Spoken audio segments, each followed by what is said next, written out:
Pressure. The question is, as a lighter fighter, how do I keep pressure? How do I stay assertive on top? And I know, having read the comments, some of the people would say you gotta move, you gotta go jump all over the place, and that's how you make it work as a little person. And other people saying, no, you gotta pin them down, know the spot. But the truth is probably right in the middle, right? It's right in the middle. What do you think?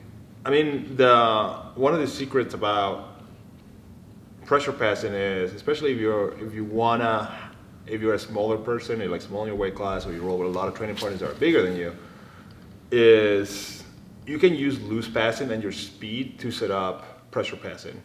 And then once you go into your pressure passing chains, you need to understand your opponent's reactions, and then when are you gonna go to the back? When do you go to north-south? When are you gonna, if they underhook you, this is what I'm gonna do. If they bring the bottom leg in, this is what I'm gonna do. If they bring the top leg in, this is what I'm gonna do. If they go upside down, this is what I'm gonna do. And having your reactions and your transitions on top and being able to transition while keeping pressure on, it's important. And then knowing when that position is done and you need to move on is also important. So if I'm in mount and I know my opponent starts turning, it starts like working an elbow knee escape, I know when to windshield wipe my leg off and go to like either knee on belly or use side control, and then start working again. And then if they throw an underhook, I know to jump to the other side. If they turtle, I know when to take the back. If I start losing the back, I know when to come back on top. Mm-hmm. So doing all these transitions and staying a step ahead of somebody bigger than me makes them feel like I'm heavier than I truly am, because I'm just applying pressure in the right spots instead of trying to be this big heavy blanket on top and letting them move me around. I'm just moving around them and putting the pressure where it needs to be. Mm-hmm. So how do you think a white belt goes about learning that besides get good? Besides get good, you start with like drills, like side control drills, like being able to go like stuff like this, right? Mm-hmm. Stuff like that. Like the knee on belly from side to side, stuff like, like if they underhook, learn how to deal with this, right? This kind of drills. Andrew Galbao has a giant book on this stuff. Drill to win. Drill to win. So those kind of drills, sometimes in the abstract it seems silly, but you see when people get good at those, their top game changes. Mm-hmm. But you have to train the reactions.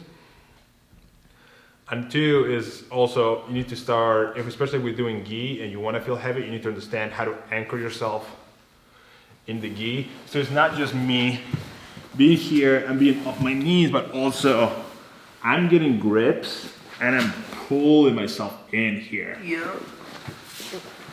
That hugging, and it's like, don't burn yourself out doing it, but you have to have a constant hug. Yeah. Like when I competed, I did a tournament for the first time like 8 years last week, and then I missed a few guard passes because I was too loose. And then when like my guard passes, I was like, all right, like I really gotta anchor myself. So I found myself just finding those grips, and then to get that 3 count from the ref, I was like driving in. Once I got my points, I was like, okay, I can be loose again. And then we can start transitioning again. I was on top, and the position was settled. But I really needed that pull. Get your rows in. Get my rows in. Here, real quick. I'll give a few specific ideas you can use with any kind of position. One thing I see with people first learning or trying to figure out pressure is they might have learned, say, like this way of holding side control, chest to chest, legs out. Like this is the basic of it. But I probably don't just feel that heavy, do I? No. Because when I just set myself right over your chest, there's a lot of surface area between us. Our chests, if you spread out, a big surface area doesn't have a lot of pressure. So things I can do to take the same kind of position and then turn it into a bit more would be to shift back and then in again, and then try to turn myself so that a smaller part of my chest, like the edge of my ribs, is against you, fitting in here. And then things like sliding into spots where you don't really want me. So like coming in here and adding my ribs to the side of your face and your neck is going to feel a lot worse than me just sitting here kind of stiff like a plank. Yeah. And that very stiff way is often kind of like, yeah, just get there, that's close enough.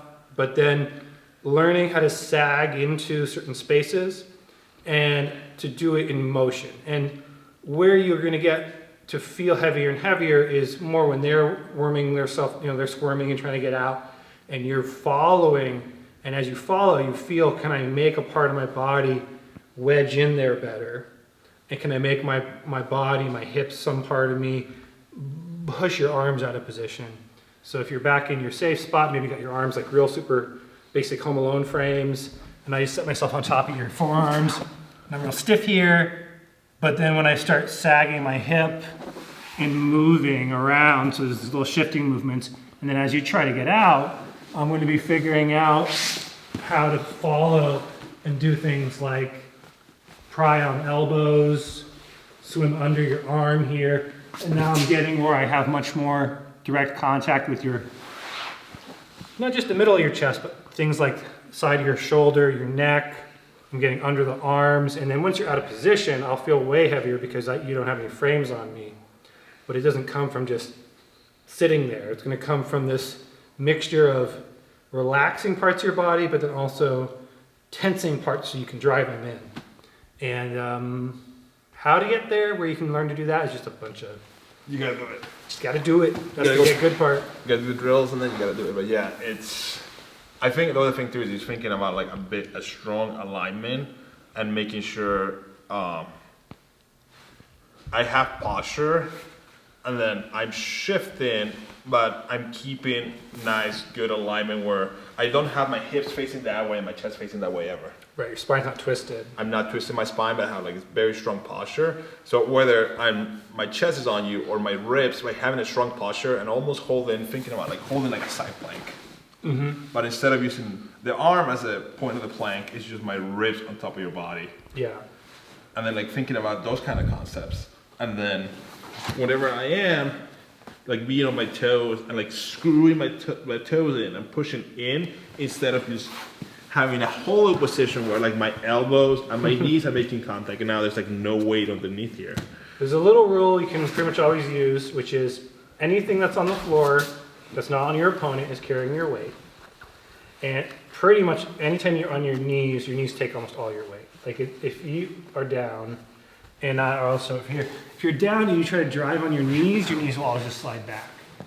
So even if you're going to be on your knees, you're really on your toes. So like if it really came down to it, you would be on your toes and able to drive and move. Whether that means your legs are kicked out straight or bent, it's more that you're ready to drive on the toes if you have to. And then this little thing, if you lay down real quick, is there's certain positions that might look like I'm sitting on the ground, like if I want to be nice to him I am, or I'm here and all my weight's down in my butt, my hips here, and you can just do little things like shift onto the ribs more, and then put my feet on the floor, and I'm still touching the floor with my hip, but I can shift how much of my weight is on them. So if he starts talking, you'll hear in the voice. Well, you can always, if you're testing pressure, you can add your partner to ABC, so A, B, C, D. And then you can feel when he's putting pressure into me, my A, B, C, D, E changes. Yeah, make them do the alphabet, count to 10, sing you a lullaby, so you have that feedback of the pressure. They don't just straight face it and hide it, poker face it. So hope that helps. There's a few things there. I think it will get you pretty far. Give it a shot.